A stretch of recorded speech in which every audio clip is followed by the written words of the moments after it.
It's time for Cats Talk Wednesday. Small town and big city joined forces. Vinny Hardy of Lynch, Kentucky, and Terry Brown of Louisville, Kentucky, team up to give you free-flowing, laid-back sports talk. Focus on Kentucky Wildcats, as well as pertinent information in the NBA, NFL, and Major League Baseball. It's Wednesday again, and that's what we try to do every week on Cats Talk Wednesday. Here, TB Brown, Vinny Hardy, BS3 Network. So we coming to you courtesy of live on YouTube and Facebook and Twitter at Cats Talk Wednesday. TB, you've been out for a couple episodes, man. Glad to have you back, first of all. Glad to be back, feeling better, and I got my technical difficulties corrected. You know how it is out here in the corn. You know, you gotta charge it up before you get online. But I'm doing all right. I'm ready to rock and or roll today. Absolutely. And we got a heavy hitter backstage, a big time guest who is kind enough to follow us on Twitter. First of all, you interact with him about the W, and I'll just let the people know who is backstage. Oh, it's BSO. It's my man Robert. He called me Brother Brown the other day. We were going back and forth. I think it was about W stuff, but I've been following this man for a long time, so I've been excited to get him on. So let's go ahead and bring him on so we can chop it up, baby. Oh man, I'm so excited about this. Like when you talk online with somebody for so long, and then you get that disconnected from the real world. You want to see some faces and actually get some communication where you're not typing. I think that's the old man in me starting to talk. I used to hate getting on the phone and all of that. Now I'm like, just call me. I don't want to text all that. Well, thank you so much for joining us. For those that don't follow you, you are very outspoken and opinionated and well-informed. But the thing that got me following you was some of those headlines that you got. Some of those headlines where I have to read like, wait a minute. What is this? How do you come up with those headlines? Because some of the stuff is wild, but the headlines really paint a picture. Well, in my youth, I was a rapper. Like everybody else probably from my generation, the late 90s, early 2000s is really the rap, boom. But I always thought, like, even, back when I was younger, I kind of had a way with my words, the way that I would speak. It's funny because a lot of it came from watching a lot of sports. I watch Brett Musburger. I would watch old videos of Howard Cosell. And then I used to watch Sports Center every day, Stuart Scott and Dan Patrick and Keith Olbermann. And just to see how creative they were, with the words. And then, I would listen to Jay-Z and Wu-Tang Clan and Outkast and how they would, be, the way the words, you can use them. I feel like it's something that's kind of lost these days in our world. We're just so simple-minded. Everybody's cursing and doing whatever. I always thought words were beautiful, like just the way that you can put them together and kind of tell a story. So as I got into media, one of the things I got known for was just kind of how creatively I would, tell a story. And once social media kind of lifted off of that restriction where, it used to be, I think 120 characters or something like that. I decided to myself, look, I'm competing against ESPN and SI and Fox Sports, and we're all kind of talking about the same thing. What makes me different? I mean, it's my whole platform has always been, I'm a little different. I'm coming from a little bit perspective. So, I try to take these stories that maybe we've all talked about 100 times, but give a little extra to it, a little hot sauce, to it. So people who I don't have that restriction of Disney looking over me. So I can say a little bit more to get people interested, hopefully, in what I have to say from a more informational standpoint about the story. Okay. So how long have you been doing this? Have you been covering sports? Have you been, being this media figure? How long have you been doing it, and how'd you get started? Almost for life. I mean, I did my first, what I would call, quote unquote, news report or whatever, when I was 14 years old in high school. I used to do the homeroom highlights for my high school teams. And I would do them just like I was Stuart Scott, cool as the other, James Todd, scored a touchdown for my, the Bishopsburg High School, cool as the other side of the pillow. I mean, I was still all that stuff and everything. It was always something I was interested in. I mean, it was always something, sports media was something that I always wanted to do. When I went to college at Ohio State, I had a journalism degree, was something that I was mainly focused on. I did a lot while I was in college. Once I got out of college, the world was kind of changing in the way that, we processed and got our information about media. And then I had actually learned how to create websites when I was in college. It was like I was going to start, my own website because I felt like it wasn't enough people that looked like us that were talking about sports, especially in the online realm back then. Said, I want to be something different. And it started off just mainly so I would have kind of a working live resume, in my attempts to, get an actual quote unquote regular job.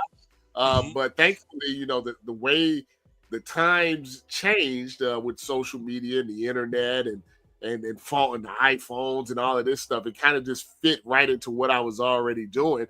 And I was blessed to be able to kind of make it into a full-time job.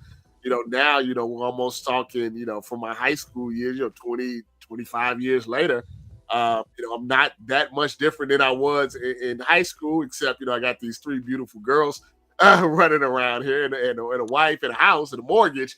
But my joy on what I do has been pretty much the same the entire time. So as an Ohio State guy, you've got to be pretty proud about the run they went on. I saw you tweeting and carrying on, which I would do when Kentucky wins. But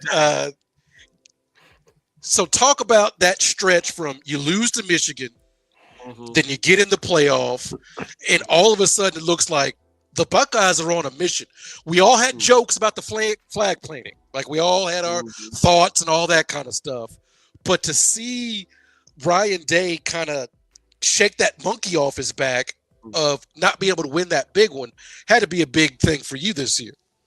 Yeah, I think for every championship team, if you go through their season, there's an occasion or a moment that they have to decide which it's the fork in the road, which way you're gonna go. Maybe you're down in the game and come back. Maybe you lose a game. Maybe you get your say you're the Nuggets, you get your coach fired. It's like there's always a time where you have to decide, what do we want to be. And, I mean, that was a good chance if that went haywire, against Tennessee, we may not be even talking about Ryan Day as the coach, anymore. A lot of coaches would like to be the coach of Ohio State. So a lot of pressure on him. But I think what it showed is that, when you're a good person, a good coach, and it was just a weird game with Michigan. I don't even know how to explain it. We probably beat them 99 out of 100 times, but maybe it needed to happen to get the type of focus that they needed to go through this gauntlet of teams. And, no one can say that their national championship was cheap because it's never been done before where someone had to go through 4 teams all ranked higher than them. And they won pretty much in dominant fashion in each one of those games. Yeah. I gotta jump in on that part too, because like we said, you've been Ohio State alum. I'm down here outside of Knoxville. Nothing orange about me, but I just want to get your perspective on that day, because you all play Kentucky in basketball, and you probably wasn't even thinking about it. Everybody was geared up for the football playoff with Tennessee coming to town. Honestly, probably thought you were going to lose to Kentucky up in Madison Square Garden. You beat us by 20, and then that night you whooped Tennessee by 25 or 30 or whatever it was. So as a Buckeye fan, as a Buckeye alum, what was that day like? Because you did a double dip of whooping us in basketball and Tennessee in football. That's a heck of a Saturday. Yeah, I think it was for alums and for fans of Ohio State. It was that moment where we're gonna. What are we? Are we gonna be a team that people think are soft? That when push come to shove, we're not gonna be able to get over the hump. Is Ryan Day not a big game, coach? The Tennessee Volunteers fans came in abundance, came to our house. I think it was almost 30,000 of them. And we did not necessarily come in big waves because we wasn't sure if we needed to give them that support. So, and in that regard, I think that we showed that once that Tennessee game happened, I think it felt like we got a chance. We can do this, and I think they needed to feel that too. And when they felt that, then I think that carried right over to the other game. Yeah. Good stuff. Oh, got the little bit in there. That's all right, man. Hey, there you go. I got two little ones myself, so I understand how that goes. Well, I can't say little ones, can I, Vinny? No. 16, 19, they full grown, so Mm-hmm. I can't even say that. Yeah, but no, we get it. But Robert, what I like about following you is your perspective stays at a higher level when it comes to things. And a lot of people, particularly on social media, particularly today, it's a hot take, but sometimes situations you can't hot take out of a situation. You've got to take a step back and say, well, wait a minute now. And I love the way you do that. That's why I'm wearing my Fever jersey, because we had that back and forth about the W. What does the W want to be? What does it need to be? So how do you kind of stay, I don't want to say above the fray, but how do you kind of keep that big picture mindset when you're looking at stuff that people can get hot takey about? It's a situation where I think if you have a reputation, I think I have a reputation of something that if I say something that I actually mean it. Hold up. Hey, sweetie, come on. Okay, I'm so sorry, guys. No, man. We both got little ones, and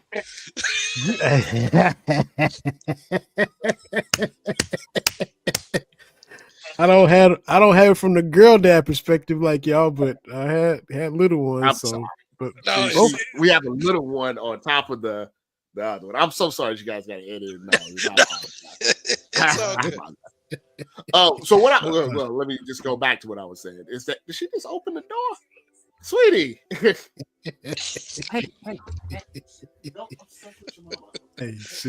Hey, been there. Yeah. Hey, she want to be with dad right now. That ain't nothing else but that. Got to spend time with pops for sure. But yeah, we have to backtrack to your going to your daughter's game. We ain't even talked about that since you was on last time after, get caught up on that win. I'm trying to get this NIL deal done, Vinny, but sorry, Mr. Rob, go ahead. We'd asked you a question. But you're right. I need to talk about that. Yeah, we got to talk about that, and Travis Perry got to the portal, those stuff like that happened. But yeah, last time you were on, you were going to Chi-Town, and of course you didn't even have to sweat, based on what happened. You was able to relax and just enjoy the beatdown. You didn't even have to bite your nails at the game you went to. It was 24-1, and I think I texted you in the first quarter. I'm like, they scored a point a minute, and I don't even know how you do that. Yeah. They did. Okay. All right. I'm so sorry. All right. No, we good. All right. I think it's important because we kind of live in an era of hot takes. And not just hot takes, we live in an era of misinformation. I call it the Trump era. Because you have all these accounts, and you've seen them, where they just will make up stuff, make up quotes, try to make things divisive. They want people to argue for the engagement. I saw that a lot with the WNBA, and specifically Caden Clark and Angel Reese. But when the majority of the real fans, the ones that are at the games, the ones like you, it's all love. I went to a couple of Caitlin Clark's games on the road, by the way. Nothing but love. Nothing but happy times, kids loving it, the fans, excitement. She hit a three, everybody's clap. It was nothing but love. And then you get online and you're like, this is a different universe. Yes. So, yes. And some of that is media related. Some of it is, like I said, people just trying to get their $20 Elon check. And for me, I feel like there are times where I think people respect me enough, especially about issues in regards to race and stuff, if I tell them, listen, there's a lot of things that are, you know, a little shifty about race and athletes and the great white hopes and all that stuff. But if I'm telling you, listen, I've watched this young lady since she was a sophomore in college. She's the real deal. It's not because she's white, because there's a lot of white players in the WNBA. You know, Right. a couple just won a WNBA championship. So that's not it. It's something different with her. You know, you can't explain it. It's a Jordan, it's a LeBron, it's a Usain Bolt. When it happens, it just happens. And I think for that, with all of the topics that we see now, so many topics, it's like everybody just wants to say, it just wants to fight instead of saying, okay, here's the situation. Let's break it down. It's maybe not black and white. It's a little gray area in it. Maybe we don't have the entire answer. Maybe it's a little of this and a little of that. We saw what Shador Sanders last week. It's a little of this, it's a little of that, some of this, you know, but it's like it's either you're over here or you're over here, and you can't be in the middle. So I mean, for lack of a better phrase, I'm the middle man. That's right. Well, because there's so much nuance that gets missed when it's just a bunch of hot takes. Like you said, my thing, and y'all follow me, y'all know I'm going to defend Caitlin. She doesn't need me to do that, but my wife is a brunette from West Des Moines, Iowa. I'm here in Iowa right now. But my point is, she's good. That's what gets lost in all this. No one has scored more points in college than she did, men or women. Only 2 people dished out more assists than she did. Right? So it's like that person is going to get attention. People are going to want to watch that person play. And all the people, well, she didn't get popular until Angel. And I want to say she had a 40-point triple-double in the Elite Eight against Louisville. And that was the most watched game ever. And then they put out undefeated South Carolina in the Final Four. And that was another 40-point performance and the most watched game ever. Like, she's a thing. And it's not about race or anything like that. It's just she's that dude, for lack of better phrasing on that, Mr. Vinny. Yeah. I think when you are that popular, you can be used as a prop by all sides. Right. I do think, you know, black people, especially in sports and any type of genre that we normally dominate, it gets a little frustrating if a white person comes in and starts getting the money, the endorsements, the attention that we feel. You see it in rap music, you know, all the time. But I always say, you know, Eminem gets a bump, because he's white, but he also's really good rapper, you know, like he's really good at what he does. So I think in the end, no matter who you are, what race you are, in the end, after all of the noise, it's on the court, on the field, on the mic. If you can't deliver, it's going to get exposed. You know, like Vinsanity or something. Like, you know what I mean? Like, it may be hot for a minute, but it won't stay hot unless you actually are the real deal. And I think with Caitlin, it was like, oh, is she really the real deal? And once she got her legs under her, people, okay, she's the real deal. And I think that may have frustrated some people because people thought she was going to break. And I guarantee you, this year they're going to see something different, and it's not going to be able to be denied because I seen them armed. I seen these new teammates. You know, like I said, like you, I seen the girl that led the league, led the NCAA in points and assists. You know, it's like Magic Johnson and Steph Curry all in one. Now you're going to see something different. I think because, you know, it's not an election season and stuff like that. I hope we just get back to talking, you know, good ball. And she had an off season to actually like rest. She didn't have to like play on the Final Four and then go straight to the draft as soon as she left the gym. And she actually figured things out. So she been in the lab with a pen and a pad. Yeah. Trying to get this label on. Mm-hmm. Oh. Do you have something, Vinny? You mentioned, I'm just an observation. Maybe it's a little silly, but I'm gonna say it anyway. You talked about, you know, getting older and all of us, you know, being 90s kids and all that. Just a little touch of your voice, Robert. You got a little sound kind of like friend of the show, Bob Kendrick. Y'all sound a little bit alike. He's a little bit older than us, but you Maybe I'm just hearing it wrong. He sounds a little bit like Mr. Bob Kendrick. Just I don't know if you heard that I'm before. originally, no, I have not, but I'm originally from St. Louis, so Okay.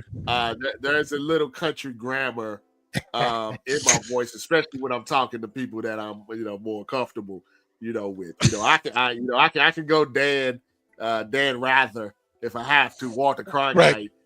They did teach me that I know how to you deepen your voice a little bit. LeBron, would you like to tell me do you need more help on defense, or is Luca just a turnstile? I can slow it down and talk, that quote unquote reporter talk. But there's always been my voice in and of itself has always kind of been something that people connect with, because I guess it's kind of unique in its own its own way. So as I've gotten more comfortable with my place in the space, it's just a little bit more like myself. But as I always tell young journalists, what you're covering, you have to take that into consideration. When I'm covering the NFL or the NBA, I handle myself a little differently than I'm covering boxing or MMA or WWE or something like that. So, these spaces that we're in, we do have to kind of act accordingly.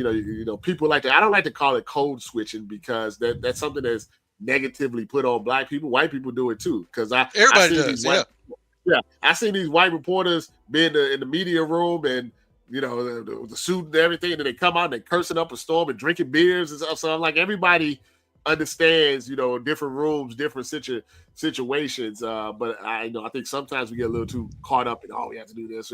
You got to understand, where you're at, because you are a platform for the next person that comes, behind you. So being a journalism major like you were, and doing this, one thing that I've noticed, I can't remember who pointed this out, but the space for Black sports reporters who didn't play sports is kind of going away, right? Yep. Like, you've got attractive white woman kind of on the panel, a former coach, and some former players, and maybe like an Adam Schefter or somebody like that, like a white guy that didn't play but has something. But the Black male reporter is kind of gone away. If you look at the big studio shows and things like that, what are your thoughts on that? Yeah, it's upsetting to me. It really is, because one of the reasons I started in this business was I hoped that by the time I was getting toward the gray hair age, that it would be 10s, 20s, 30s, people like me, what I could watch on CBS and ESPN and ABC and TNT and all of that. And I think there's been tremendous growth with Black women reporters in the spaces. You see them, they're out there, and they're not just doing the sideline reporting. They're doing the interviews, they're doing the hot takes, they're hosting. Great growth, with that. If you're a white male, you're always gonna have a job in the industry, so you never have to worry about them. But for us, when I was growing up, most of the they would always have an athlete, an OJ or somebody out there, but it was a space, for us. But if I watch, First Take, I just see ex-athletes. If I watch TNT, they got an Ernie, but everybody else is an ex-athlete. Chris Haynes, maybe by choice, but he doesn't actually have his own. He didn't sign with anyone, which is crazy, to me. And then you have someone like Stephen A. Smith, who has made a market, for himself. And I'm not saying that he doesn't help people, because he's brought some of those Black women, onto his show. But it is not enough of Stephen A. Smith or just anybody that looks like him, on these shows, or have this power. And it's concerning, because then the athletes took over the YouTube and podcast space, so you guys been doing your show, you got a solid following and everything. But then someone like Micah Parsons, and no knock on him, he's not a really good podcaster. He's just a good name, and he plays for the Dallas Cowboys. Now some of them are good. Some of them are better than others. Like I like Paul George or whatever. Some of them are very enlightening, but most of them, they don't have the degrees. They don't have the experience. They're just athletes that know famous people. And it's shrinking the space, because how can I compete, with Gilbert Arenas, because he's not talking about anything. It doesn't make any sense. Right. He got a name. It's a big name. But it's Gilbert Arenas. And I tell you where it hurts the black journalists is that if I or some other independent journalist make a really good point about something, so you make a really good point about Shannon Sharp or a really good point about LeBron in our podcast or our videos or whatever, but Gilbert Arenas says, I think Luka is drinking backstage, in the locker room. Well, that algorithm in Google and Facebook and they're gonna pick his quote up, even if it's not true. And actually, that's what a lot of the misinformation comes. The fake quote is getting more run than the real thing. The parody accounts are getting more. Yeah, and so I don't know what to tell young black men. They come up to me, hey, I want to be, I want to be a journalist. I want to be on Sports Center. I have to tell them, listen, you're gonna have to create your own brand. You're gonna have to be like Drewski or something, because then who do they give the opportunity? And this is not a knock on Drewski or Kai Cien or all of those guys like that, but these guys that are streamers and comedians and rappers, they give them the opportunity to come on the show because they have this huge, platform and huge audience, but they don't know anything. They don't have any experience. Like, why is Drewski trying to tell me how to clip out Kawhi Leonard, how we should double team James Harden? You know what I mean? It's like, so it's frustrating. And it's frustrating to me because I've done a ton. I can walk away tomorrow and be like, hey, I had a good, career. I carved out a niche for me. I made a name for myself, and I'm okay with that. I can go retire and do whatever. But my goal when I started was, when I left, it would be 100 of me behind me, younger me. And I had a good vibe of that going, and then it just kind of faded away. So, Terry talked about you with the headlines, the headline king, the headline king. When you can sing, you sang. When you the headline king. So when you do what you do, you talked about, rap and 14 years old and how you always had a way with words. So how do you pick and choose what you're going to go with on the site? Like I see you calling, William Belichick and little Jordan over here. I see you talking about William and everything he got going on. How do you pick and choose? Well, I'm gonna put this headline on the site. I'm gonna put this on here, or I'm not gonna do this. How do you select what you're gonna put up on the site and give traction to? Well, I've always had a hard rule in the sense that if something is not public, I'm not gonna put it out there. And I get a lot of non-public information. Let's put it like that. I heard this, or he did this, or he did this to me, or she did that to me, or look at this picture here, or look at this voicemail here. No, I'm not doing it. Unless if you go public and you put it out there where it's in the public domain, then I feel like it's free game, to talk about. If it's private, I feel like what you do privately is that's your business, and it's not my job to put it out there. So if you come to me and say, oh, X players did this and did this to me, I'm like, okay, you got to take that to TMZ. You got to take that to the police. You got to take it to Tony Busby or something, because I'm not going to be the one where they say, if for whatever reason you're lying or whatever. I don't want to be the person, involved. But with the headlines, it is you want to determine. You don't want to flood people with the same thing over and over and over and over again. People get tired, of that. So I try to mix in the fact that some of this is like actually just regular hard news. Some of this is informational stuff that you need to know. Some of it is funny. Some of it is socially conscious, racially conscious stuff. And then there's other things when I see it, the light bulb goes off like, wait a minute, this is something that I think people are going to be interested in, and I need to make it. So when I got the alert about the Bill Belichick story, and my brain started taken those pieces and was like, wait a minute, we're talking $9 million, 22 years old, no job, old man, the CBS article. Like, I'm like, it took me 6 months to get all the paperwork for my house, and I had a job. She paid off 3 mortgages in 2 months in cash. I mean, not cash, but in full. Like, yeah, let's explain this in a way that we can't get sued. But where he's allegedly. I mean, I don't know if Bill gave her the money, but the whole goal is to get people talking about the topic.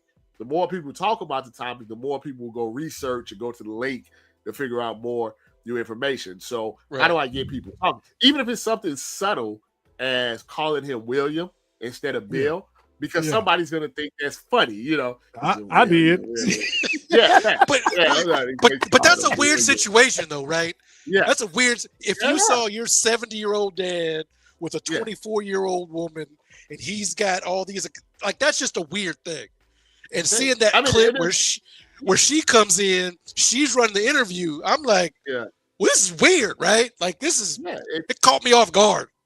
Some of this stuff is, it's really sensitive. You take a Shannon Sharp situation, and especially when they're putting certain things out.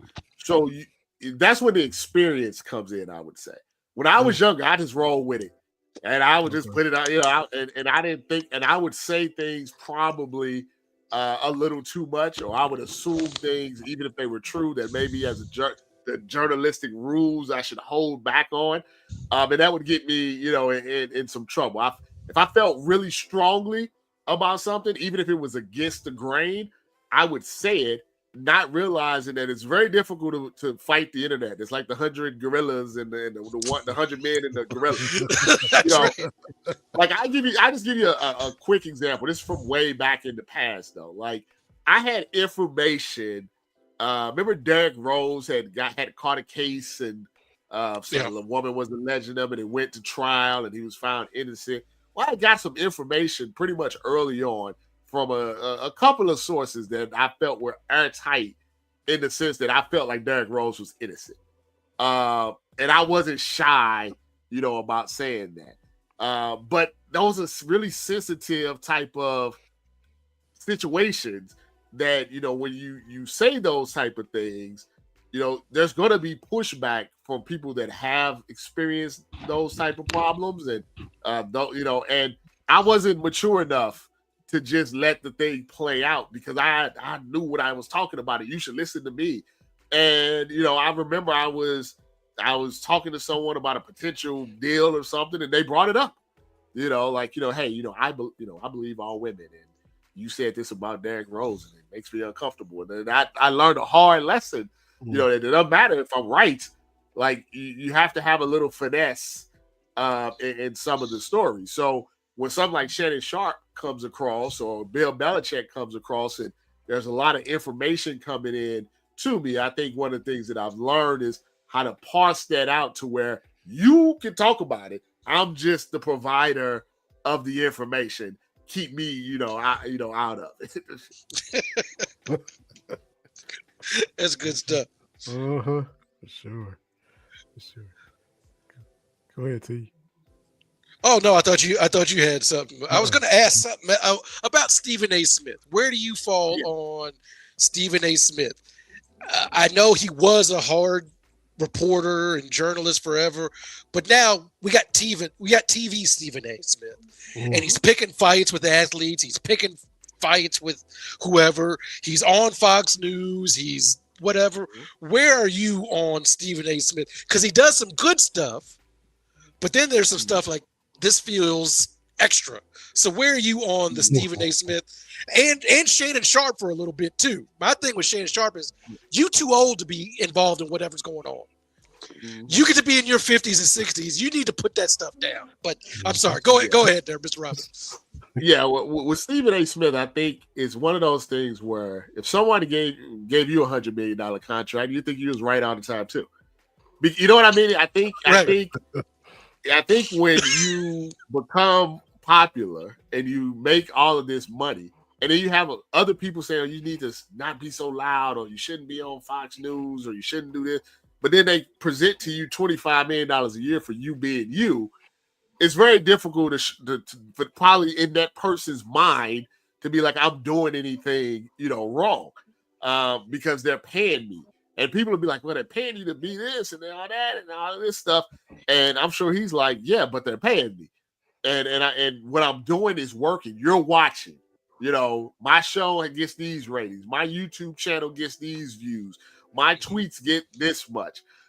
If you didn't like me, you wouldn't, why? Well, you can tell when he walks in, they do a video of he walking in the arena. They treat him like a celebrity, not like a journalist. And he acts as such. My issue, and I've told him this, is, in person, he's very soft-spoken. Met him several times. He's a very soft-spoken, polite, hey, how you doing? What's up? Yeah, man. Not. So I know it's a character. And I understand it because, I don't go around screaming I'm the headline king, at home or anything like that. You know what I mean? I understand turning it up, turning it down, being a regular, because my wife would hate. The reason I'm married right now is because my wife hates BSO. And not BSO, like the work and the me trying to grind and all. She don't like the character. She's not into media. She's not into video. She's not into going viral and all of that stuff. She just like Rob, the person, the regular person who she hung out with and went to the zoo with and the movies and all of that stuff. BSO is totally different because I got to make money. I got to pay for this house.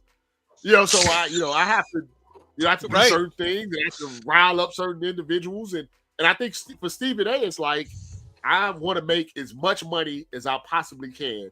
And I'm going to do it, being this way. My only issue, well, I have a couple of issues. I don't like the whole Trump and all of that stuff. But I told him maybe a week ago when he had, I think it was one of the Morris twins on, and he was talking about how the Memphis Grizzlies was a bunch of YN. I'm like, come on, brother. Like, you gotta, we already have enough issues. I don't want young millionaires to be known to white people that watch the show as young, N-words. That's not what we're going for. You don't have to, but give some other people some opportunities. You're on top. Once you're on top, you have the power. You're locked in. You're gonna be the president. So if you're gonna be the president, I think you can have some young brothers on your show to talk for. You got a 3-hour show, right? You can't tell me that once or twice a week you can't grab somebody that's been grinding locally, a beat writer, that you're talking about OKC or you're talking about Kentucky or whatever. You can't grab a brother on Zoom and talk to him for 3 minutes about some insights he may have on the team and literally probably make his career. Can take that one clip. Say, I was on ESPN and killed it for 5 minutes, 3 minutes, and maybe get another job or move up the ladder or whatever, or just establish. That's, to me, when you have that type of power as a black man, you don't have to do it, but you should do it. You know what I mean? Right. I've never turned away anybody that asked me for help if they were black. Yeah, I never turned them away. Like, I maybe couldn't help them. I maybe couldn't do whatever I needed to do. But if someone came to me today and was like, look, Rob, I'm having trouble with X, Y, and Z. Can you help me? Or, hey, Rob, can I write a quick story? Or, hey, Rob, can I cover an event under BSO because they won't let me in under mine, and I just want to show them I can do it? No problem. Now, I mean, that's what we're supposed to do. That's what they do. You know what I mean? They hire their cousins, their aunts, and the people that they like. And I was talking about Colin Cowherd. Hey, Jason McIntyre. Just a guy. Just put him on and gave him his own platform. Bill Simmons. I don't think Bill Simmons is great, but he put like 13 white guys and got them jobs at ESPN and then with the Ringer and all of this stuff. We don't do enough of that, for us. And that would go for Shannon and anybody else that was in a position, of power. That's why the guys with the podcast, they normally put their boys on. That's good. I like to see stuff like that.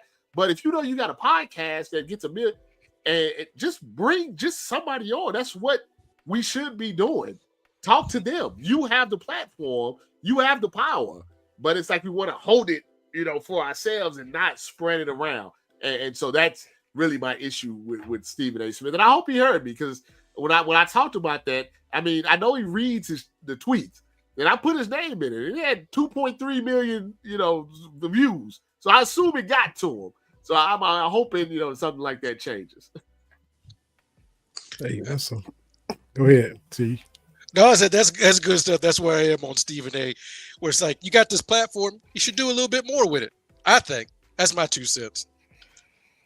And it's not absolutely, yeah. And that's why it's disappointing when you see something like that happen to Shannon Sharpe. And it's kind of sad to me because if he was, Dana White can slap his wife on TV and nothing happens. Joe Rogan can do some weird stuff and still get the Jake Paul brothers can say N words and do all that stuff and still get a $500 million. We can't. Even us as even someone that's a Hall of Famer and an ex-athlete, someone that's super famous, our rope is still much shorter than theirs. Trump, he's a felon. He's the president. He's in jail. That 34 felons. If I don't care what the felonies are. If you, Terry and Vinny, if we had 34 of them, we would be in jail. I mean, if we had 34 felonies, I don't care if they were just parking tickets. If they were, we had 34 unpaid parking tickets, they would put us in jail for 90 days, 60 days. I know because I used to have unpaid parking tickets, and they used to keep me overnight. You got to pay $800, but you got to stay overnight. You got 10 parking. You don't have no insurance. You don't got no tags on your car. They put you in jail for no tags on your car, but you got 34 actual felonies of paying and missed campaign funds, and you got secret classified documents in your basement, and he became the president. So, so it frustrates me because, Shannon Sharpe looks like, a shakedown. But like you said, he put himself in a bad situation messing with these young girls. I try not to judge because I put myself in bad situations. I think we all have. It's just at what level you're at when it happens. And right. So I try not to judge, but it's like, man, you had it. It's right here. It's one thing if somebody's from your past, like they come back from 5 years ago or 10 years ago trying to take you down. When I saw he was, banging her out and like 6 months ago, like, come on, man. You already knew you was Cat Williams told you to stay away from him. Monique too. Monique just told you. I'm like, no, not 3 months ago. I thought this was because Lord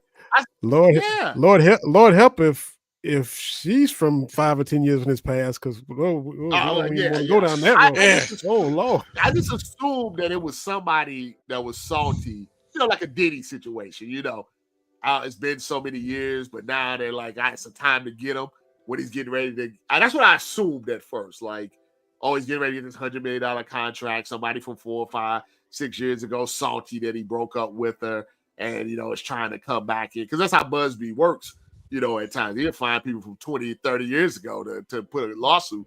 But when I saw that it was all happening kind of in real time while he was blowing up, and he tried to get it. If you try to you're famous and you try to get somebody to sign an NDA and they refuse, you walk away. There's plenty of OnlyFans models. There's plenty of IG models that are. I could have gave them a few that would have been happy to sign for a couple of dollars and would never said anything. Right. Some of the stories you think what Shannon does is weird. I can tell you some really weird stuff. But that's Cats Talk After Dark. You're right. So let's just pray that he gets all that together and it's proven that nothing that he can move on from that. But it hurts me when I saw him not on ESPN and maybe a couple of sponsors dropped because we have such a short leash when it comes to perception, where they have a very, very, very long leash. Absolutely. Mm-hmm. Yep.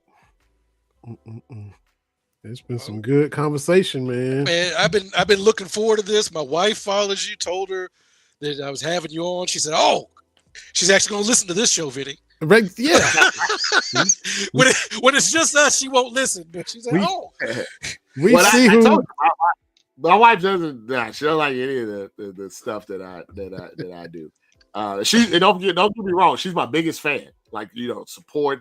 She's the best ever, right? But her thing is that what you do at work is work, and what you're at home is home. And if it gets too tangled together, you got to understand which individual you are. And it was something I had to learn because BSO was taking over Robert. You know what I mean? It was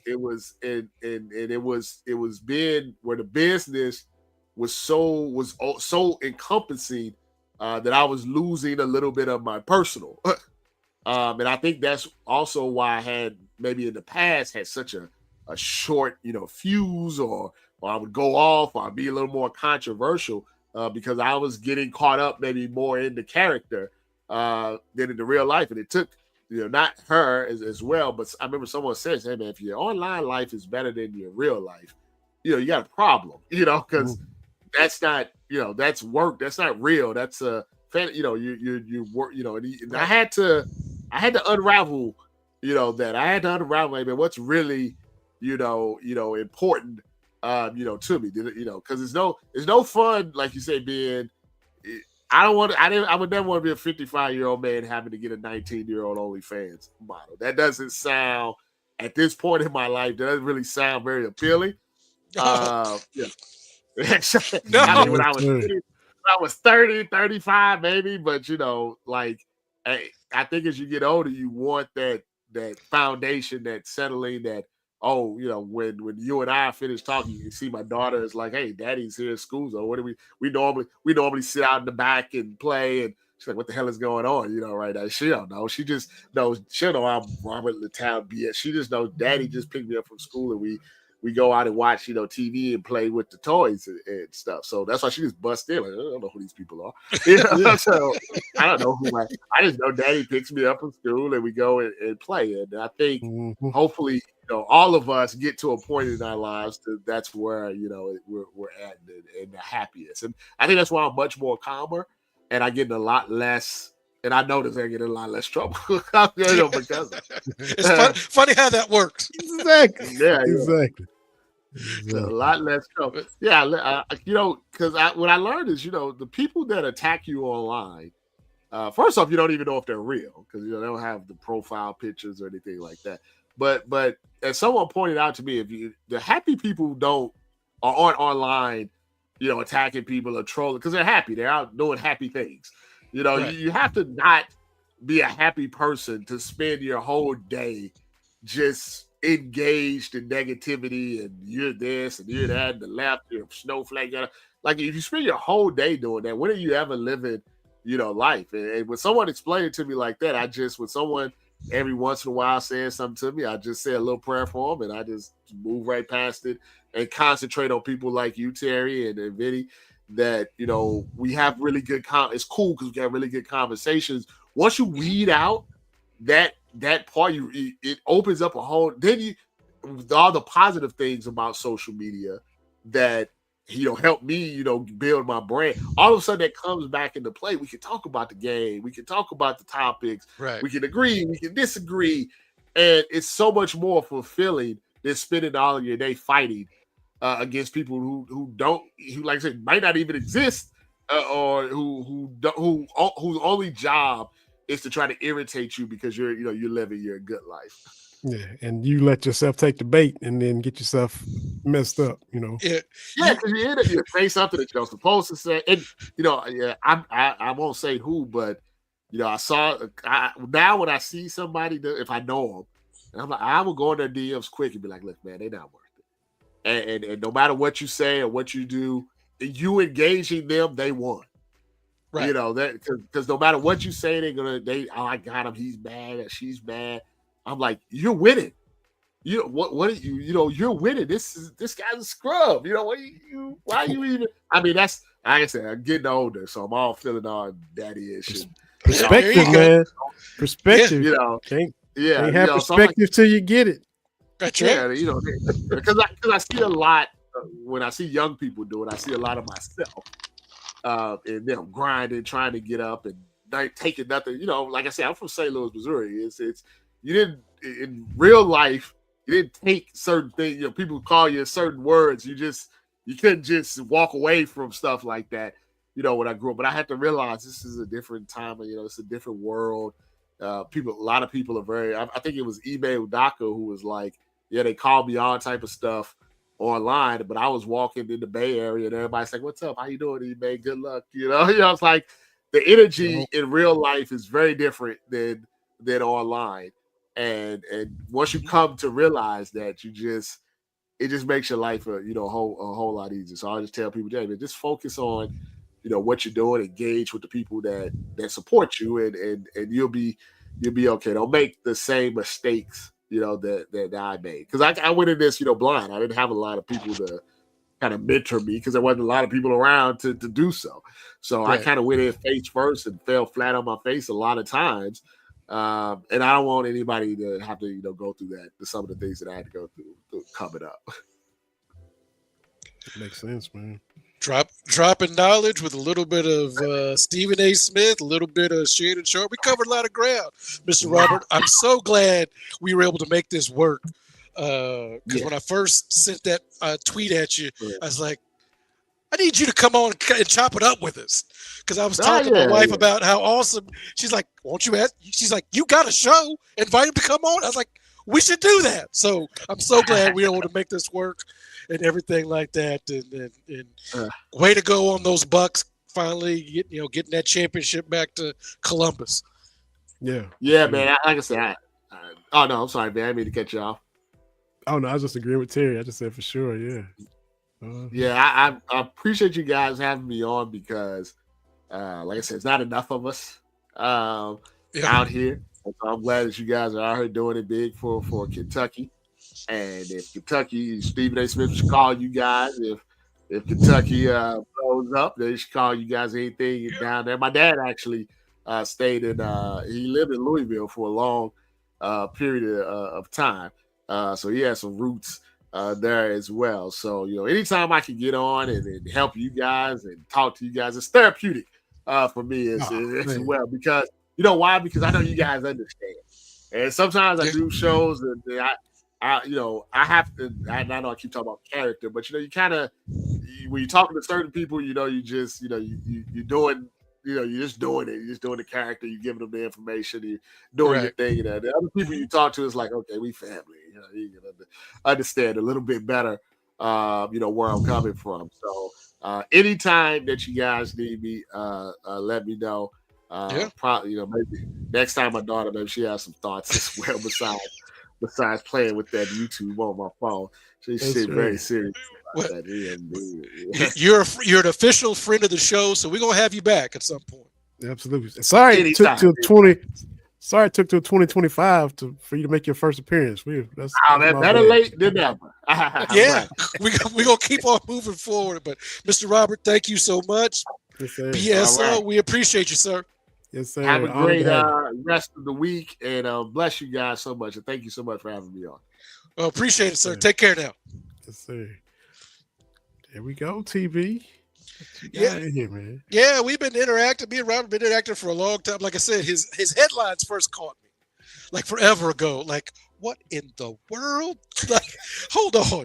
And I like words like that. Mama B, former English teacher, so I get that. I'm like, what in the world?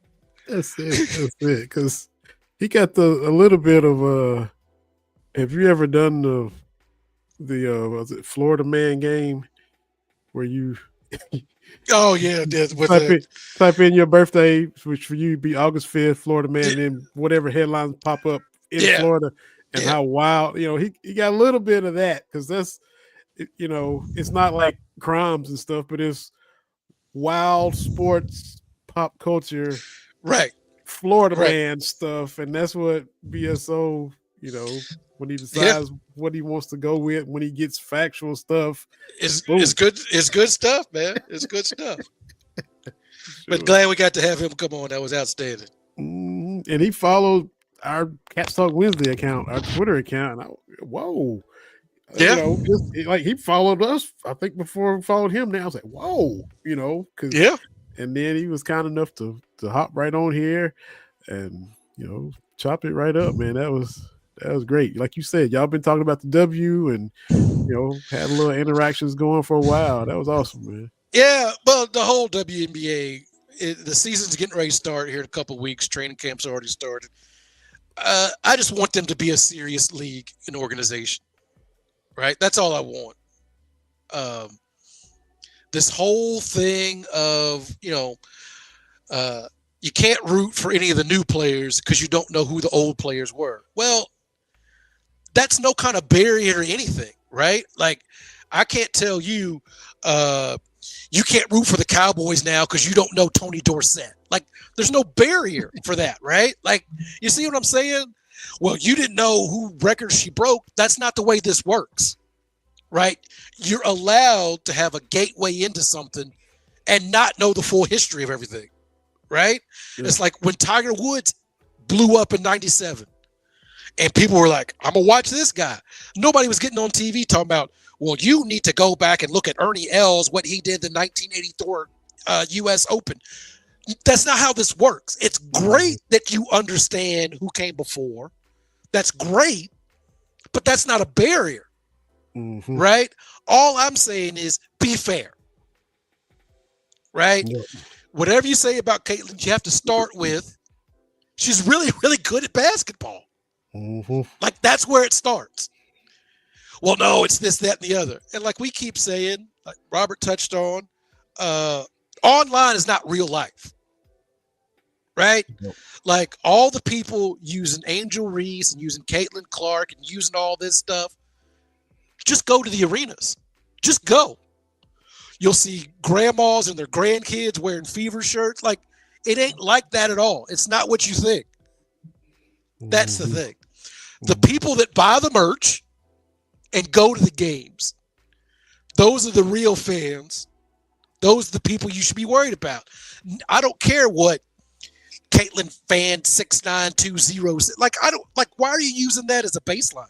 Yeah, and that's what they still do. Love Elle Duncan, but she still references stuff from Twitter, from like random people, and it's like, what are you doing? Like, if you go to the games and you see fans and watching and interacting, it's completely different. It's just completely different than what somebody might say online. Yeah. Anyway. Crazy. And speaking of the W, just hated to hear the news out of Washington. Our girl Georgia Amore with an ACL injury that they're having to evaluate, and just, season right around the corner, and she got injured in practice yesterday. I hope it's not serious. I put the tweet out, you saw it, but Julius Randle for your Lakers. I think the first game where he had that leg. It was a Friday night, and he was playing well. Like, early on, like, it was, if I remember correctly, it was like early on in the game because I'm hyped. I got my Lakers stuff on, and then it's like, oh man, yeah.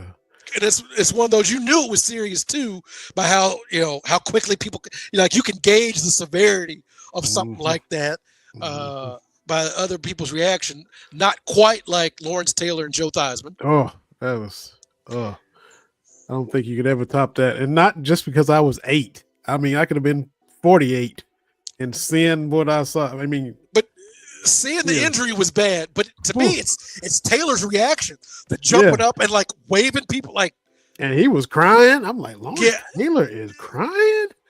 What? And that's back when men don't even more so than it is now. Men don't show emotion, especially the baddest linebacker in NFL history, and he's in tears. I don't think the young kids understand how bad Lawrence Taylor was. I don't think they get it. Because I think part of that is some of his stuff wasn't flashy. It was just, I'm going to get to the quarterback. But you have to break down to some of these youngsters, like, the whole offense had to account for him wherever he was. Like, you had to, like, 2 or 3 people had to go slow him down. Yeah. Like, I get we've got great defensive players now, Mm-hmm. But man, in our lifetime, I'm gonna put LT up there with Reggie White. It's two dudes that just havoc. Yeah. And Just just straight. like Lawrence, the combination of the power and the speed. Like, which one do you want? I can just speed you to death, or I'm strong enough to overpower you. I can do which way you want it, and you can't stop neither one of them. The stuff about Lawrence Taylor that sticks in my mind is on a handoff. How is he getting to the running back before the quarterback and the ball get there? Mm-hmm. Because there's this highlight where like he's in the backfield and has to come back, right, to make the tackle. Like he shot up and then has to come back. Like how is that possible? Uh-huh. And Reggie White was just scary strong. I saw a clip of somebody. It was some offensive lineman that was talking about Reggie White. They did one of those joint practices with somebody. Mm-hmm. And Reggie's just kind of going through the motions, right? He's just, I think he was with the Packers at this point, maybe. I can't remember. But basically, this offensive lineman decides, oh, now's the time to start talking trash. And I'm trying to remember how it goes. I'm trying to find it for you. But basically, he said something, and this 300-pound lineman, Reggie picked up with one arm and hip tossed him.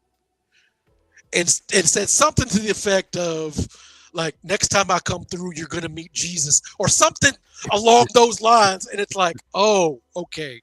That's when you realize we're all elite athletes in the NFL, in the NBA. We're all elite. But some people are the elite of the elite, and that was Reggie, and that was Lawrence Taylor. Mm-hmm. Because, look, you're a 49ers fan. I'm a Cowboys fan. The 90s Cowboys offensive line considered, the best in the game at the time. Everybody, well, no wonder him making all those yards. Look at that line. That's all you heard. But Eric Williams, the right tackle, Larry Allen, who could bench press the world, the late great Larry Allen, both of them were victimized and put on posters by that hump move that I'm just going to take my arm and my shoulder, my pec, and just flex it and use all that leverage. And I'm going to get you off balance because you think I'm going to go outside, and I'm just going to just a little arm move, and I'm going to go inside on you. The Super Bowl when, poor Drew Bledsoe, that guy, it's coming, but he was powerless to stop it. And these, like you said, these are elite Hall of Fame best linemen in the game, and getting got, man. But back to William Belichick. Hey man, that's just weird. Like just see, it's like seeing your grandfather, because he's 70 something out here doing a TikTok dance. And I'm not saying I wouldn't do it. I would do a TikTok dance for two people. Only two people could get me to do a TikTok dance, and those are my girls. Okay. Those are my two. But you out here, what are you doing, man? And that whole interview, like, who is she? Man, ain't somebody going to say to Bill, like, Bill, what are you doing, man? Yeah. He's got sons, right? He got grown sons that you think could maybe. You would think somebody, and really, like Robert was talking about, Stephen A. Smith, I think, because Stephen A. Smith, he's single, I think, and all this kind of stuff. So he's got nobody in his ear being like, hey, that's a little too much now. You got too much dip on your chip. Mm-hmm. So I don't know if his mom's around or whatever, but I know if I was out of pocket like Stephen A. gets to be sometime, I get a phone call from Mama B. Mm-hmm. Hey, you're doing too much. Or my lovely wife, like, hey. That's who helped me stop being angry online. Because something happened, and I tweeted something and somebody responded, and I was hot. How dare Kentucky fan 69045 not agree with my take? Uh-huh. And she's like, "You mad? This person just gone on with their day." That's true. That's really true. It sure is. And like, why do you care? Like, I forget what it was. Oh, it was underrated Kentucky players. And I always go to Keith Bogans, right? Mhm. That's just a dude. I call him the Keith Bogans All-Stars, the people that were really good that kind of get forgotten about. And he's like, Keith Bogans wasn't very good or something like that. I'm like, what? Well, the old me, I gotta bring up his stats. But the new me is like, hey, okay. Like, all right, that's the way it is, man. I've had to change my approach to social media. I turned alerts off of my phone, so when stuff happens on Twitter, no alerts come through. I got my filter set up. I don't even see most of the responses. You know me. I'll put stuff out there. I will see when other people respond. Then I'll be like, "What did this person say?" But like, I don't see it. It's free speech. That don't mean I got to hear it. Right? Is what I'm saying. True. Like, I try not to get involved in that anymore. Like, it's just, it's not worth it. It's not worth it. That's true. But the Bill Belichick thing, that is weird. And I mean, it happened so quick, and he is so closed off on everything and in control of everything when it comes to football. To see somebody just get right in and have that kind of effect on him immediately, man. Because she's 24, right? Yeah. And he's 70 something. Yeah.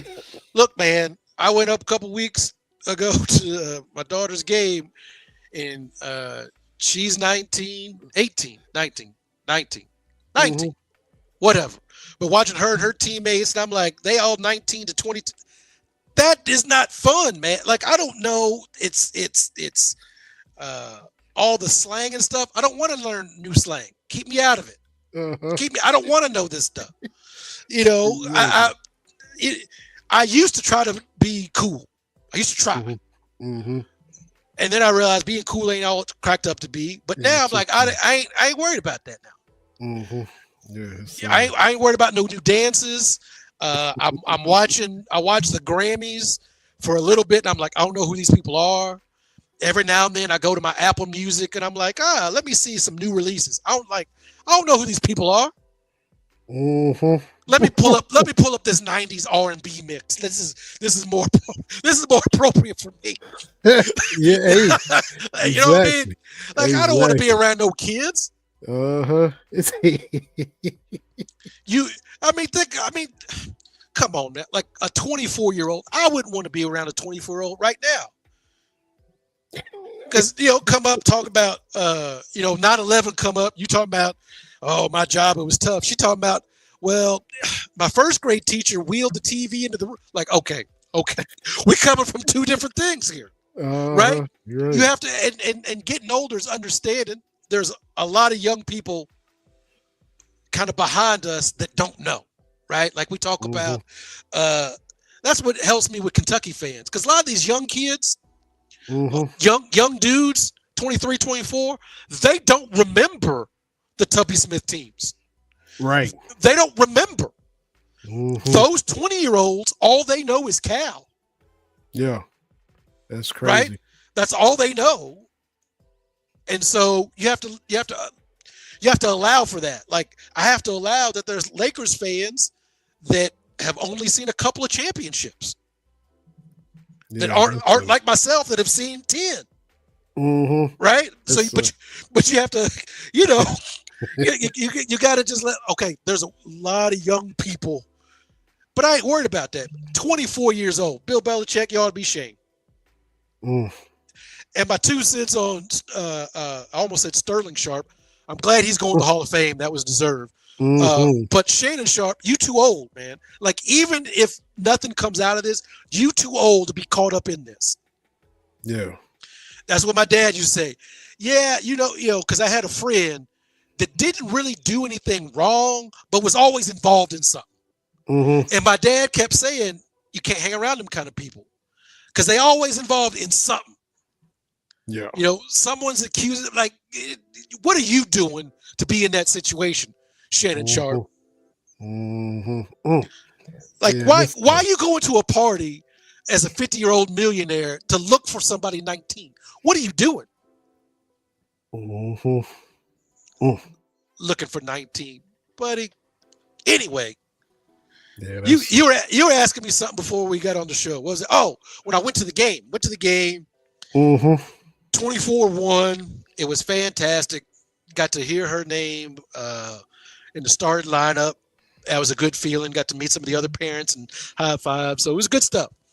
That's good, man. Yeah, because was it semi-warm-ish, or was it still pretty chilly? Or It was warm. It was warm. I had t-shirt and jeans on, so it was pretty warm. The sun was out, but I'm hip to the upper Midwest. The sun don't mean something sometimes, but that wind was still rolling through because that's how we roll up here. it's just a fact of life. It's just a given. It's always some wind, man. There's always some nonsense up in Yeah, always some nonsense. But no, we're doing good. My youngest still doing track. She's doing fantastic. So it's great, man.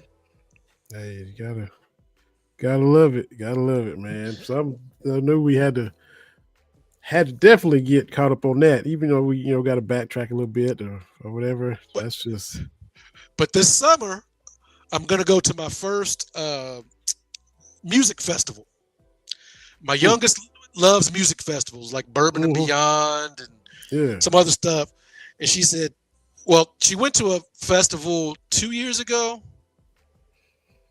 Gazebo Fest, I think, there on the river in Louisville. But she got to slap 5 with Jack Harlow. That was her highlight. Yeah, so she had her run in, but she said, you should come to a music festival. I'm like, I like music, but the people I like to see, they tour differently now. they not touring in the summertime. The people I like to see, they in air conditioned stuff now, right? Like but she said we should go. I said, yeah, just let me know. And she found one. It's Hinterland Festival here in Iowa. Now you're probably going to say, well, who's coming? And I will tell you a whole sheet of, I don't know, 70 names. I knew one. Tyler, the Creator. Okay. So I'm like, we can go that day. She's like, that's excellent because we can go see other stuff. Okay, whatever. That's fine.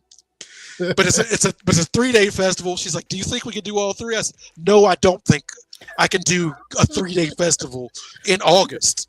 I don't think I can do that. The way I'm built, I'm not built for that now. I need a seat. I need a hard seat, right, with some cushion. Yeah. I need to stay hydrated, right? I need to put some sunscreen on, right? Like I'm checking my SPFs now. Like, no. She's like, 3 days. I'm like, no. Man, well, that's gonna be fun though, man. It's gonna be awesome. She's gonna be great, and yeah, man, things going good over here. Except for the Lakers being down 3-1, but I put a poll out to start the show. Look, a lot of people aren't NBA fans, but you and I are. So, and it's our show, so there's that. So I put out who will force a game 6, and as you see, I'm glancing at my Rockets now because I'm peeping at them because they're on, and thankfully we're the early game. I ain't got to stay up like you will have to after this go with. I'm so thankful to be in the Central Time Zone. It makes things a little bit better. Who will force a game 6? Rockets, Lakers, both, or neither? And so that was the poll, and I can see who's voting on it. If you and I are hoping both force a game 6, neither might force a game 6, or one or the other might. We'll all know here in about 6 hours. Yeah, what's gonna happen? But let me see what we got. Right now, 5 votes, 60% think the Lakers will. So 3 people saying Lakers, 1 person saying both, 1 person saying neither. Nobody coming through for my Rockets because I ain't voted yet. Well, I give it to you, Rockets. Give it to them. We say it all the time, you can't just walk in here. You got to take some lumps. The only experience we got is Fred VanVleet, who was struggling until the other night. Jeff Green, he's not really playing much. Ime gives you coaching experience, but the core, Shingun, Jalen Green, Amen Thompson, first time in the playoffs. You usually take a whooping. It's just how this works. Michael Jordan didn't walk in and just start winning playoff series. LeBron, nobody, I saw a clip. We know how we feel about Kevin Garnett, but there was a clip of him. I think it was Paul Pierce. And he said, Charles Barkley came up to me and Marbury after they beat us and said, it's supposed to hurt. He said, you're supposed to get your behind whooped. That's the way this works. He said, you need to use this to get in the gym and, remember how this feels. That's where my Rockets are. We're 2 seed, they're 7. In theory, we're a higher seed, blah, blah, blah. But Draymond and Steph and experience and all that, and it shows, man. Yeah, they know how to get it done and everything like that. It's like the Lakers. Remember, they got swept in '99 out of the second round of the playoffs versus the Jazz, right? And got swept out, and it wasn't close. Yeah. And then it was like, we need to get Phil Jackson in here, right? Like, but that's what I love. So I talk to my wife about this all the time. It's like, and I've said it here. Why do you watch sports? Like, why do we watch it?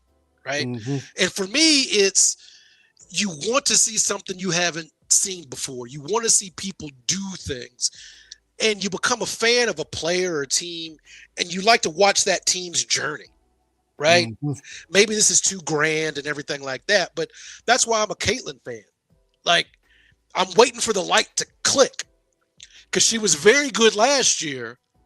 I'm excited for the jump for this year. Yeah. Right?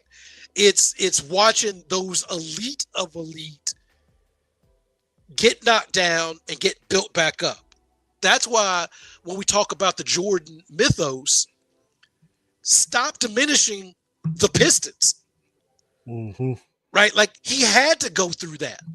I'm not saying he wasn't cold, right? I remember being a kid watching the 63-point game against Boston, but they didn't win that game. Yeah. Right? And so you need that. We talk about it. You and I remember when the conventional wisdom was Jordan couldn't win. You couldn't win in the NBA without a dominant big man because it had never been done. No. A guard can't be your dude, right? Like, that's not how this goes until he did it. I'm old enough to remember Tragic Johnson in the 84 finals, right? Lose to Boston. Tragic Johnson. Come out in 85, whooping everybody, right? Like, LeBron and, come down from 3-1. You remember Steph and Clay made jokey jokes, right? And LeBron said, what did they say? And the reporter said, blah, blah, blah. He said, okay. And I knew that look on his face was like, oh, they may not win the series, but he's going out guns a-blazing, and that's what happened, right? I was telling Kate about, I remember the 2008 NBA Finals, right? I was on vacation, Game 6, Lakers Celtics for the first time since 88 in the finals, or 87. I'm sorry, 87 in the finals, right? Yeah, Pistons 88. Yep. But Game 6, the Celtics get up by like 25 in the first quarter, and it's never a close game. It's never a close game. But I remember they panned to the crowd, and I see Kobe sitting there next to Derek Fisher, and I said to my then wife, "Oh, we winning it next year. Oh, we winning it." I was like, "Oh, we're winning this." No doubt in my mind. And then, yea, verily, they did, because you see that. And so Caitlin's had all this stuff. I'm not guaranteeing a Fever championship, but what I'm saying is, she's going to give us one of those seasons where it's like, oh, okay. She's going to give us those moments where it's like, okay. Like, I'm sure you can remember Akeem just having one of those moments, one of those seasons where like, I got this. Right? Like the 95 playoffs, right? They were a 6 seed. And everybody's like, oh, don't even worry about them. But I know as a Rockets fan, you were probably like, oh, okay. Akeem's on something different. Okay. I remember My dad would just rib me and tease me and make fun of when Kevin Johnson put him on the poster. Yeah. Oh, your boy! Oh, look at your boy Hakeem getting ducked. Oh, my dad just loved it. Who won the series? Right. In 7. You know what I'm saying? I mean, did KJ get him? Yeah, he got him. Is he 6'1"? Everybody gets got, but the Rockets still won the series. You know, they still disposed of. You know, it was. Yeah. But that's what I love about basketball is you can get one person that's just, hey, for tonight, I got it. Don't worry about it. Mm-hmm. Like that's awesome to me, and that's what Caitlin did. Barbie night against the Sky. I've watched that game all the way through, like 2 or 3 more times watching it live, because I knew, oh, she's got this, because it was just like the Kobe's and LeBrons and all that kind of stuff. The game was on Friday. Thursday, ESPN released their poll or whatever they call it that had Angel Reese as the #1 rookie, Caitlin is #2. I was like, okay. Then it's Barbie night because Reese is the Bayou Barbie, right? In Chicago, and Caitlin had these special edition Kobe's in Chicago Sky colors. And I'm like, oh, okay. Chicago come out, they go up 15 points. Somebody says something to Caitlin, and she gives this grin like, okay.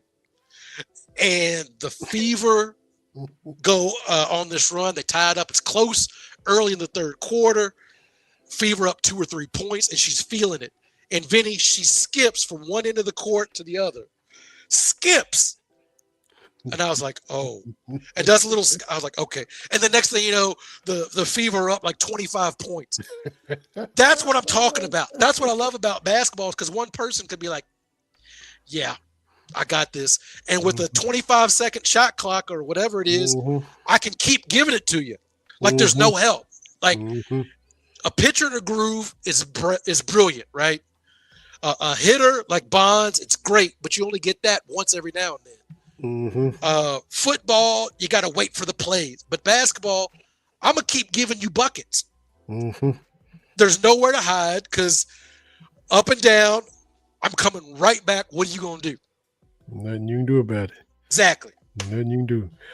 I don't always struggle with the technical stuff. I'm going to attempt to share a screen before we get out of here. So let's see if I can get that up here. Let's see. Let's see if I can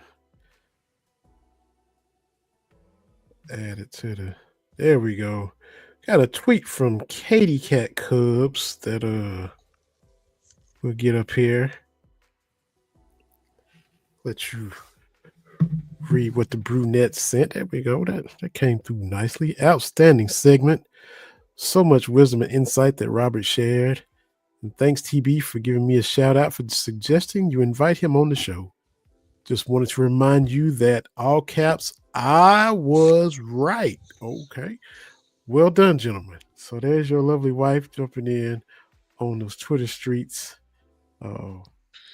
She had to throw in there. She was right. And she threw that in all caps.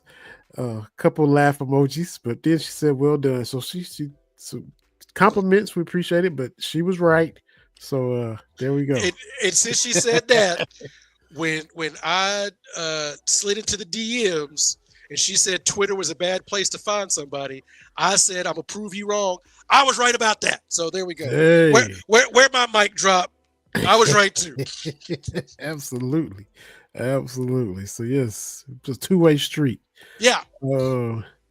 See if I can get that off of there. But yeah, so thanks for the tweet. Thanks for watching. Thanks for enjoying the segment with Mr. BSO. We definitely did as well. Yeah. And, fun show. Glad to have you back. Yeah, we back at it, baby. Yeah. With my bifocals. I got bifocals. I got bifocals now. So I know I ain't talking to no 25-year-old with some bifocals. Oh man. And here goes Hubert too. And it's Derby too. We can talk about who wins. I'm journalism the favorite. Every wife is always right, even if they aren't. Yep. There you go. There you go. Thank you, Jason. I still can't believe the only time me and Jason met face to face was in Omaha at the World Series. Like, Hey, I need to go back for a football game and meet up with you. I hope to do that this year. I got to do the same thing. I got to as well. But no better place to meet for the first time than at Omaha for the College World Series. So that's right. That's right. Rockets need to keep the pedal down. Just showed a shot of Dream in the crowd, the legend. So let's keep this going and force a game 6 in Oakland. And who knows what? You haven't won there yet. Need to do that. So let's handle this business, and then we'll see what your Lakers going to do later on tonight. But what about the people that wouldn't let Hakeem up there with Houston? Golly. Like, come on, man. It was up there with the dudes that wouldn't let the general manager for the Raptors when they won. Yeah. Like that dude, like, hold on, like, come on, man. Come on. Yes. Like, it ain't even a do you know who I am? It's like, that's Hakeem Olajuwon. Like, what are you doing? Mm-hmm. Anyway. Ridiculous. Enjoyed it, man. Yes, sir. We'll do it again. Thanks again to Robert Littal, Mr. BSO himself, made his first appearance. Friend of the show, like you said, family of the show. We'll get him back on again down the road. Yes, sir. Hope everybody enjoyed it. We enjoyed bringing it to you. Wish your Lakers the best tonight. I'm just going to go watch my Rockets. Be back next week on Cats Talk Wednesday. It's that time of year, fun summertime stuff. Enjoy the Derby. We'll talk about that too. We'll see everybody next Wednesday, y'all.